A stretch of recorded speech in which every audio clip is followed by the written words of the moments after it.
Graça e paz, meus irmãos e minhas irmãs da Igreja Presbiteriana de Cambé e a todos vocês que estão acompanhando este vídeo. Eu quero trazer hoje uma mensagem, uma reflexão para vocês sobre o tema o Deus que torna o mal em bem. O Deus que torna o mal em bem. Quero convidar você a abrir a sua palavra, abrir a sua Bíblia no livro de Gênesis, capítulo 50. Verso de número 20 diz assim: vocês na verdade planejaram o mal contra mim, porém Deus o tornou em bem, para fazer, como estão vendo agora, que se conserve a vida de muita gente.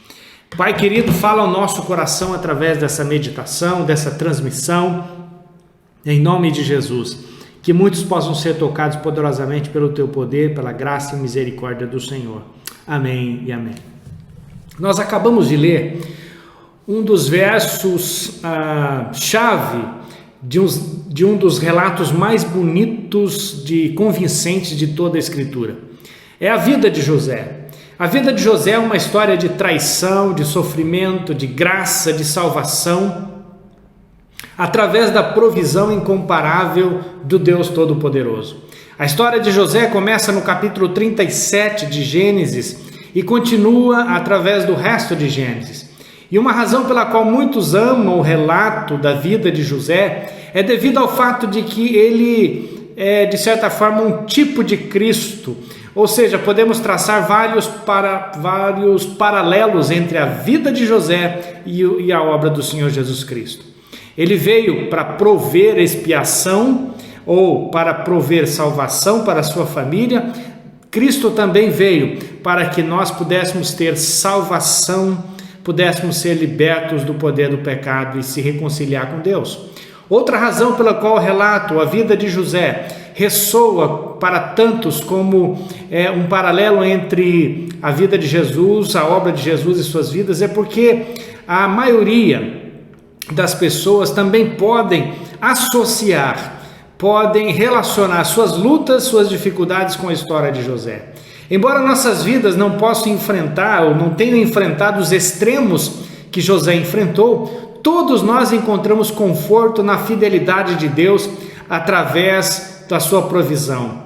Mesmo que a situação pareça desesperada, terrível, a vida de José pode sim ser um precursor, ou uma precursora, melhor dizendo, para a declaração que o apóstolo Paulo viria a fazer lá em Romanos capítulo 8, verso 28. Romanos 8, 28, o apóstolo Paulo diz assim: sabemos que todas as coisas cooperam, trabalham para o bem, trabalham juntas para o bem daqueles que amam a Deus, daqueles que são chamados segundo o seu propósito. E enquanto nós discutimos os propósitos ou os aspectos da vida de José, que levaram esse versículo chave que nós lemos aqui, eu quero considerar o seguinte pensamento: Deus torna o mal em bem. O que foi que José suportou? Sofrimento? Que tipo de sofrimento? Como se lê o relato da vida de José, começando em Gênesis capítulo 37, José evidentemente suportou muito sofrimento e quando era jovem. O tempo não nos permitirá ler todo o relato da sua vida, mas eu espero referenciar algumas das lutas mais difíceis que ele enfrentou. Estou falando a respeito dos seus irmãos após a separação, né? Bom, quando José se encontra com seus irmãos, depois de ter passado todo o grande período de sofrimento, José diz assim: quanto a vocês pensaram que estavam fazendo mal contra mim. É válido lembrar que José foi vendido pelos seus irmãos. Notem bem a frase: vocês pensaram que estavam fazendo mal contra mim. Isso revela o sofrimento que ele sofreu. Ele sofreu ataques. A Bíblia revela que José foi favorecido pelo seu pai. Na época do seu nascimento, Jacó, o pai de José, tinha outros filhos, né? Pelo menos 10. José foi o 11º filho nascido de José, ou melhor, de Jacó. E claramente José foi favorecido pelo seu pai. Isso não causava tranquilidade, não dava tranquilidade para os seus irmãos, a ponto dos seus irmãos maquinarem, tramarem contra José. A posição de Jacó e do Senhor resultou em ciúmes. A posição de Jacó, ou a situação entre Jacó e José, resultou em ciúmes entre os seus irmãos, e eles conspiraram para matar José. Rúben, o irmão de José, convenceu seus irmãos a não matá-lo, mas ele foi vendido como escravo e levado para o Egito, a história que boa parte de vocês conhece. Separado de sua casa e de sua família, e tudo nas mãos dos seus irmãos. Talvez a maioria das pessoas possa relacionar a vida de José em relação aos ataques que você enfrenta na sua vida, ou pelo menos em parte. Talvez não tenhamos sido vendidos como escravos por nossa própria família, mas talvez enfrentemos ataques injustificados de maus tratos, talvez até mesmo por quem amamos, por quem confiamos. A vida apresenta uma parcela de adversidades muito grandes.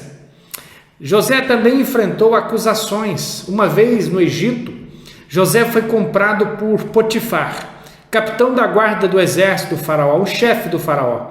José logo encontrou favores aos olhos de Potifar, e ele, convidado para gerenciar a casa e as posses de Potifar, as coisas pareciam andar muito bem para José, mesmo sendo escravo, mas a prosperidade recém-descoberta não duraria muito.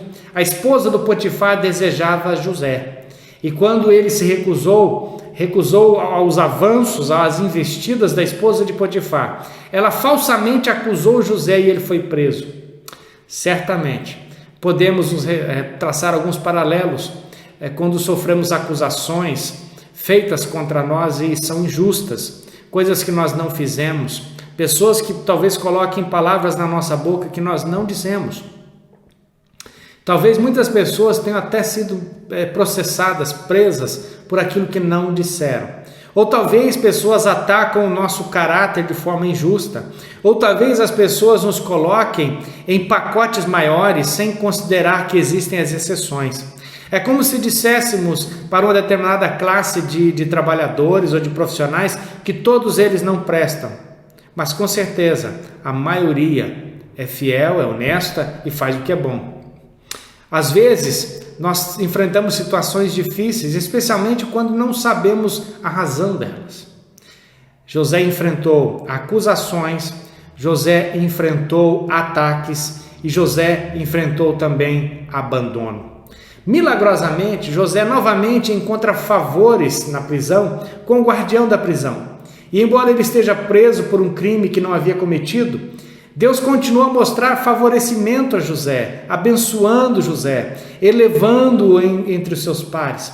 Enquanto estava ali na prisão, José conheceu 2 homens, servos do faraó, o mordomo e o padeiro.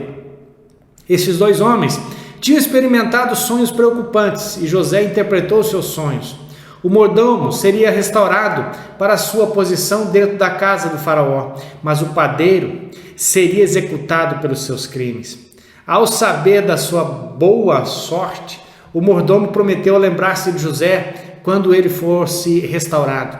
Mas ele rapidamente esqueceu de José, abandonou a sua promessa e José ficou esquecido, abandonado. Teria que passar mais 2 longos anos na prisão, mesmo tendo feito o que era bom. José pode ter sido abandonado pelos seus irmãos antes, mas recentemente pelo mordomo também foi abandonado. Mas sabe de uma coisa? Deus não abandonou José. Nós também podemos ser traídos, abandonados por amigos, famílias, conhecidos, mas Deus nunca nos abandonará. Ele nunca nos deixará. Como foi que José, depois de estar já no Egito, depois de ser restaurado ao convívio do palácio, de se tornar o governador, o administrador do palácio do faraó, depois de ter interpretado o sonho do faraó, José se viu agora na circunstância, na situação em que ele pode se vingar dos irmãos que vieram famintos, quebrados lá de sua terra, a encontrar no Egito o pão, o alimento. Como foi que José lidou com o seu passado, com a sua dor, com o seu abandono, com a sua injustiça? José, em primeiro lugar, reconhece a soberania divina na sua vida. José diz assim, vocês pensaram, para os seus irmãos, José diz assim, vocês pensaram que estavam fazendo mal contra mim, mas Deus fez o que era bom através daquilo que é mal. Através de tudo que José tinha suportado, ele reconheceu a mão soberana de Deus sobre a sua vida. Embora possa ter aparecido várias vezes que a esperança talvez tivesse ido embora, Deus estava trabalhando nos bastidores, nas partes da vida em que a gente não conhece e que a gente não sabe. Deus estava trabalhando para preservar a vida de José e usá-lo de uma maneira milagrosa. José disse, Deus me protege, a proteção de Deus. Enquanto o ódio de seus irmãos levaram seus irmãos a vendê-lo, a tomar atitudes extremas, Deus o protegeu dos ataques. Enquanto a esposa de Potifar fez falsas acusações, mesmo assim Deus protegeu José da punição mais severa que ele poderia ter tido a sua vida tirada. Através de tudo, José suportou, mas Deus estava protegendo e preservando a sua vida. Nós também, como cristãos, podemos e devemos confiar, descansar na mão soberana do nosso Deus. Seremos protegidos do ataque do inimigo. Eu não sei o que é que você está enfrentando na sua vida, mas uma coisa eu sei, o Deus revelado nas Escrituras é o Deus que pode transformar aquilo que é bom em mal. Nós cristãos estamos dentro da mão do Senhor, estamos na mão do Senhor. É por isso que o Senhor Jesus diz em João capítulo 10, que Ele dá a sua vida pelas suas ovelhas e ninguém pode tirar a vida das ovelhas da mão de Jesus. José também confiou na provisão de Deus. José enfrentou ser vendido à escravidão, falsamente acusado e preso. Pode parecer que Deus o houvesse abandonado, mas na verdade, Deus estava sempre próximo de José, fornecendo provisão. Deus providencialmente moveu Rúben para poupar a vida de José. Deus deu a José favores aos olhos de Potifar. Deus deu também proteção a José através do guardião da prisão. Nos bastidores, Deus estava sempre no controle, orquestrando eventos para que o bem de José viesse a acontecer. Suas acomodações, seus aposentos, podem não ter sido os desejáveis às vezes, mas Deus era fiel para prover o que José precisava. Nas nossas vidas, meus irmãos e minhas irmãs, podemos apresentar situações ou enfrentar situações que nós não esperávamos e provavelmente preferiríamos evitar essas situações. Mas mesmo no meio das nossas lutas, podemos descansar na provisão de Deus. Não podemos ver o que Deus está fazendo em todo momento, mas sabemos que Ele está trabalhando para o bem daqueles que o amam. Nossas vidas não são vividas por acaso, nem são ditadas pela circunstância. Somos mantidos na mão providencial do nosso Deus. Sem dúvida, momentos em que José se perguntou se ele seria realmente liberto da prisão. Sem dúvida, momentos em que José questionou tudo que tinha acontecido com ele, se valeu a pena ele ter permanecido fiel e ter permanecido íntegro, comprometido com Deus. Ele serviu ao Senhor no meio de grandes adversidades, o que talvez não tenha impedido que muitos pensamentos viessem à sua cabeça. Pensamentos, talvez até mesmo de desistir ou de blasfemar. Mas confiando em Deus, ele pensou, no final de tudo, ele recebeu salvação. O mordomo, talvez buscando vantagem pessoal, lembrou-se de José e contou ao faraó sobre ele. Mesmo se foi uma busca de vantagem pessoal, Deus estava por trás de tudo e José foi capaz de interpretar o sonho do faraó e promovido a primeiro-ministro do Egito, perdendo apenas para o faraó em autoridade. Nem sempre podemos ver o que Deus está fazendo, mas podemos descansar sabendo que sua vontade perfeita é sempre realizada. No seu tempo e de acordo com a vontade dele, preste atenção, Deus moverá em nossa situação e nos colocará onde Ele quer que nós estejamos. Você pode estar lutando em uma prisão de dúvidas em desespero no momento, mas Deus tem tudo sob controle. A vida daqueles que são amados por Deus, ou na vida daqueles que são amados por Deus, não existem acasos, existe a providência de Deus. José recebeu salvação. Quando José lê para os seus irmãos o que ele pensa, quando José derrama o seu coração para os seus irmãos, quando José diz assim, vendo agora que se conserve a vida de muita gente, salvação, a preservação da vida. José diz, tudo o que aconteceu foi para que a vida de muita gente fosse preservada. José recebeu salvação. José, nem seus irmãos tinham a ideia de que Deus estava fazendo, mas Deus usou a situação de José para proporcionar salvação. Eles nunca haveriam de perecer, nem qualquer homem poderia tirar das mãos de Deus o plano que ele tinha estabelecido. Ninguém é maior do que o nosso Deus, Ele é o nosso escudo, Ele é a nossa fortaleza. Deus, através, irmãos, de circunstâncias que nós não compreendemos, como a interpretação do sonho do faraó, que se revelou uma grande fome que viria sobre a terra, Deus deu sabedoria a José para armazenar provisões nos anos abundantes, que duraram, irmãos, os 7 anos de fome. Deus trouxe Jacó, a sua família, para o Egito durante a fome, salvando vidas da fome. Através de todo o seu sofrimento, Deus poupou a vida de José. José e sua família provavelmente não conseguiram ver a enormidade, a grandiosidade dessa situação. Deus havia chamado o bisavô de José, Abraão, de uma vida de idolatria, prometendo criar uma grande nação através da qual todas as nações da terra seriam abençoadas. Deus usou o seu tempo no Egito para preservar a família da fé, que havia sido separada da idolatria, permitindo que eles prosperassem fisicamente, tornando-se uma grande nação. Tudo isso foi feito para preservar o povo através do qual Jesus viria. Se Jacó e toda a sua família tivessem morrido em Canaã devido à fome, Cristo não teria nascido.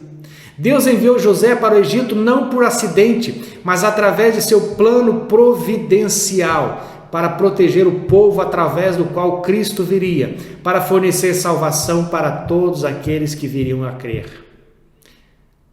A história de José, a preservação de José tem a ver com a minha salvação e tem a ver com a sua salvação. Eu sou grato a Deus por aquilo que aconteceu na vida de José, porque José foi usado para salvar vidas através das quais viriam o nosso Salvador. Milhares de anos antes do nascimento de Cristo, Deus estava orquestrando eventos que levariam à vinda do nosso Salvador e do nosso Redentor. Quando eu leio esse versículo aqui, de número 29, vocês na verdade planejaram mal contra mim, porém Deus o tornou em bem, está falando para mim. Está falando para mim. Muitas vezes tendemos a questionar o propósito de Deus em nossas vidas. Por que Ele permite certos eventos, certos acontecimentos? Por que enfrentamos situações particulares, difíceis?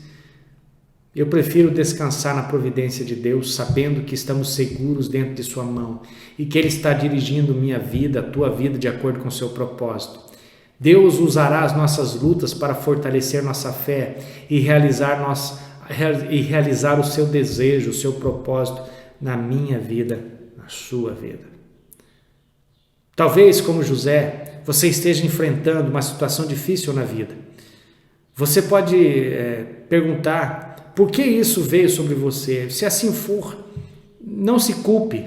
Essas coisas podem acontecer para qualquer um. Esses questionamentos podem vir para qualquer um. Mas entenda que no devido tempo, nós deveremos olhar para cima e entender que há um Deus soberano, Criador de todas as coisas, acima de nós. E que Ele está trabalhando para que a minha vida e a sua vida entre no seu plano. Podemos nunca ver tudo o que Deus está fazendo, mas sabemos que Ele é justo e que Deus não tem nenhum furo, nenhum problema no seu caráter. E se em algum momento da minha vida eu não entender completamente ou ficar absolutamente confuso, restará ao meu coração a confiança plena no caráter divino. Ele é justo, mesmo que eu não entenda, mesmo que eu não compreenda. Confie na graça dele, mesmo não tendo certeza do caminho a ser percorrido.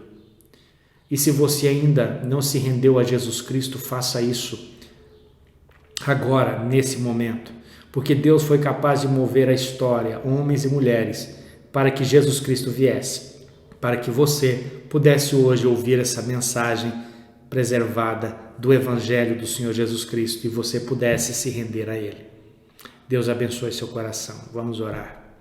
Pai, muito obrigado por esse dia estar com os meus irmãos e minhas irmãs. Quero pedir a tua bênção, o teu favor, o teu cuidado e que eles, ó Pai, possam olhar para as suas vidas, ó Deus, e ainda que esteja um caos, ainda que esteja um momento incompreensível, difícil, realmente, ó Pai, de encontrar até mesmo discernimento. Que, ó Pai, sabemos que o Senhor não nos dá a visão do quadro geral de todas as coisas, mas o Deus soberano, Criador de tudo, está no controle e nós confiamos no teu caráter. O Senhor é justo, o Senhor é bom, o Senhor é soberano. Não importa se enfrentemos abandono, acusações, o Senhor está conosco e o Senhor nos guia em nome de Jesus. Amém e amém. Deus abençoe poderosamente o seu coração. Fique com Deus.